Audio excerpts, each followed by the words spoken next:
YouTube le dit lui-même. Si tu veux que ton contenu soit plus souvent suggéré par l'algorithme, tu dois te concentrer sur deux choses, ton taux de clic et ton temps de visionnage. Alors oui, je l'admets, il y a des facteurs externes que tu peux plus ou moins contrôler, comme la saison, voilà, sur des périodes données, il y a moins de monde sur YouTube. Il y a également la concurrence sur un sujet bien précis et également l'intérêt de ton spectateur qui peut changer au fil du temps. Mais tout ça, pour moi, ça reste des facteurs secondaires. Et personnellement, je trouve qu'on a beaucoup trop tendance à se cacher derrière ce genre de facteurs ou encore à blâmer l'algorithme pour expliquer l'échec de nos vidéos alors que le problème est ailleurs, encore une fois. Du coup, aujourd'hui, je vais te montrer que si tu arrives à augmenter ton taux de clic et ton temps de visionnage sur une vidéo en particulier, eh bien celle-ci a beaucoup plus de chances d'être mise en avant par YouTube. Et je vais te montrer ça avec preuve à l'appui parce que c'est ce que j'ai fait sur l'une de mes vidéos. Une vidéo qui était en train de bider et que j'ai réussi à faire redécoller grâce à ça et uniquement ça. C'est pas de la magie, je te le dis tout de suite. Alors cette vidéo, je l'ai publiée le 24 janvier. À la base, elle avait cette miniature-là et pour titre, cette chaîne a terminé le YouTube Game. Voilà comment je l'ai lancé. Et au début, honnêtement, eh bien, elle a plutôt bien performé avec mon audience actuelle. C'est quelques jours après que ça a commencé petit à petit à baisser parce que forcément, YouTube a commencé à recommander ma vidéo à un public froid. C'est ce que j'appelle du trafic froid, des personnes qui ne me connaissent pas. Et forcément, quand tu arrives sur ce genre de personnes, le clic est beaucoup plus difficile à avoir par rapport à des personnes qui te connaissent déjà. Et donc, qu'est-ce qui se passe quand YouTube met en avant ta miniature face à un public et que personne ou presque ne clique dessus? Elle arrête de recommander ton contenu. C'est à ce moment précis que tes vidéos meurent, à partir du moment où personne ne clique dessus. Donc, comme tu peux le voir, l'algorithme n'a rien contre toi. En fait, c'est un robot, tout simplement. Il met en avant ta miniature et s'il voit que personne clique, bah forcément, il va pas mettre en avant ce contenu-là. Il va essayer, tu vois, une audience A, une audience B, une audience C. Et s'il voit que ça répond à aucune audience, allez hop, poubelle et on prend une autre vidéo. Il y a tellement de contenu à proposer que YouTube va pas s'embêter avec une vidéo qui ne donne pas envie de cliquer. Voilà, j'espère que déjà tu as bien compris les bases. Et donc là, on arrive vraiment au moment charnière. YouTube t'envoie un message en fait en te disant « Mon pote, ta miniature, on n'arrête pas de la proposer mais personne ne clique, donc soit tu changes quelque chose, soit on la met à la poubelle. » Donc là, tu as deux choix qui s'offrent à toi. La plupart du temps, tous les youtubeurs ou presque laissent tomber et mettent ça à la poubelle. Et donc toi, ce que tu dois faire, c'est ne surtout pas faire ça et remettre ce que tu as fait en question. Personnellement, c'est exactement ce que j'ai fait. J'ai pas remis tout de suite en question la miniature, par contre le titre, oui. Alors pourquoi est-ce que j'ai commencé par le titre et uniquement par le titre? Eh bien écoute, tout simplement parce que le titre, déjà c'est le plus simple à changer, et de deux, parce que parfois juste en changeant le titre, tu peux avoir une augmentation sur ton taux de clic. Et donc pour rappel, mon titre de base c'était « Cette chaîne a terminé le YouTube Game ». Alors déjà, j'avais un petit doute sur ce titre et en fait mon doute s'est vérifié lors d'un coaching avec un client qui m'a dit ta dernière vidéo je l'ai pas regardée parce que j'ai pas compris le titre. Pourtant c'est un youtubeur, je ne coach que des youtubeurs et quand il m'a dit j'ai pas compris le titre, j'ai pris une grosse claque dans la gueule. Je me suis dit mais waouh, attends, mon titre ne donne pas envie même à un youtubeur, il ne comprend pas le sens de mon titre.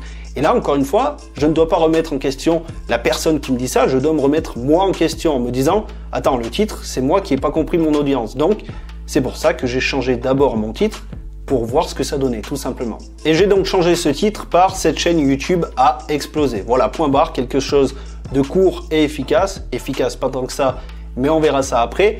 Et j'ai également fait autre chose en parallèle de ça. J'ai envoyé du trafic sur ma vidéo via les écrans de fin. Je te l'ai dit très souvent, les écrans de fin, c'est ultra efficace pour donner des vues à une vidéo en particulier. Voilà, si tu veux lui redonner un petit peu vie. Et tu vois, je te parlais de taux de clic et de temps de visionnage. Tu devais certainement te dire, mais attends, comment on augmente le temps de visionnage sur une vidéo déjà publiée? Parce que normalement, tout se joue lors du tournage et du montage. Oui, mais il y a une petite subtilité. En fait, quand tu rediriges via les écrans de fin, ça veut dire que tu as réussi à amener une personne jusqu'au bout de ta vidéo. Donc, faut se dire que si elle est arrivée au bout d'une de tes vidéos, pourquoi est-ce qu'elle n'arriverait pas au bout de deux vidéos? Et même si elle n'arrive pas au bout, si elle fait rien que la moitié ou les trois quarts de la vidéo, ça va forcément participer à l'augmentation de ton temps de visionnage. Et comme tu peux le voir, là je travaille sur les deux tableaux, le taux de clic avec le titre et le temps de visionnage en redirigeant. Voilà, c'est stratégique, certes, c'est peut-être un peu compliqué à comprendre comme ça, mais c'est ce qui permet de rebooster les vues d'une vidéo. Donc j'ai mis ma stratégie en place, il a fallu attendre quelques jours, voire même quelques semaines pour voir le résultat. Pourquoi? Tout simplement parce que j'ai dû tourner 2 nouvelles vidéos en établissant un lien avec la vidéo où je voulais rediriger pour qu'à l'écran de fin, au moment où je redirige sur l'écran de fin, il y ait vraiment un sens et que ça donne envie de cliquer. Mais finalement, le 16 mars 2022, j'ai pu voir que tout ce travail a porté ses fruits parce que j'ai connu un petit pic de vues. Et ça, encore une fois, ça s'explique par mon écran de fin. Alors ma stratégie écran de fin, elle a plutôt bien fonctionné. Par contre, mon taux de clic, il est resté assez faible. Donc qu'est-ce que j'ai décidé de faire? J'ai décidé de switcher les deux, titre et miniature. Alors pour que tu comprennes mieux, j'ai pris les éléments de ma miniature, à savoir 22 vidéos, 120 000 abonnés, et je les ai mis dans mon titre, et mon titre a donné quelque chose du genre « Cette chaîne a gagné 120 000 abonnés en 22 vidéos ». Et donc en guise de miniature, j'ai décidé de jouer la complémentarité et l'intrigue. Complémentarité avec mon titre, donc qui dit « Cette chaîne a gagné 120 000 abonnés en 22 vidéos ». Voici pourquoi. En fait, je réponds à mon titre dans ma miniature. Ça ne marche pas tout le temps, attention, mais pour moi, ça a marché. En tout cas, parfois, ça fonctionne bien quand c'est bien fait. Donc là, ça a fonctionné. Et l'intrigue, parce que voici pourquoi avec une flèche qui indique un graphique avec une flèche qui monte, enfin un graphique qui monte, appelle ça comme tu veux, forcément, ça intrigue. Et là, bingo, j'ai trouvé la formule qui m'a permis de toucher le public cible et de faire surperformer ma vidéo. Voilà, donc comme tu as pu le voir, quand tu t'appliques bien à essayer de booster ton taux de clic et ton temps de visionnage, YouTube te recommande de plus en plus. Et il faut savoir une chose, là, YouTube, pour ma part, a trouvé une audience. Cette vidéo n'a pas encore explosé, mais elle a toutes les chances de péter parce que là, YouTube a clairement trouvé la bonne cadence avec cette vidéo. Et si tu arrives toi aussi à faire ça, tu as toutes les chances du monde de voir tes vidéos faire de plus en plus de vues. Mais encore une fois, il faut faire l'effort, il faut voir le titre, il faut le revoir, il faut voir la miniature, il faut la revoir, il faut voir ton temps de visionnage. Bref, oui, ça prend du temps, mais comme je te le dis, quand tu n'es pas sur les réseaux sociaux à perdre du temps, parce qu'au final, ça ne sert à rien, j'en ai déjà parlé beaucoup, mais bref, c'est pas le sujet, tu as le temps de faire ça. Tu as le temps de le faire et vraiment, tu dois le faire si tu vois que tes vidéos, la plupart, bident. D'ailleurs, si tu veux creuser un petit peu plus le sujet qu'on vient d'aborder aujourd'hui, à savoir le taux de clic, dernièrement, j'ai fait une vidéo où j'ai testé les conseils d'un gros youtubeur pour améliorer le taux de clic de mes vidéos. Est-ce que ça a marché, pas marché?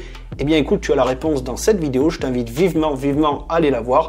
On se retrouve juste derrière. À tout de suite.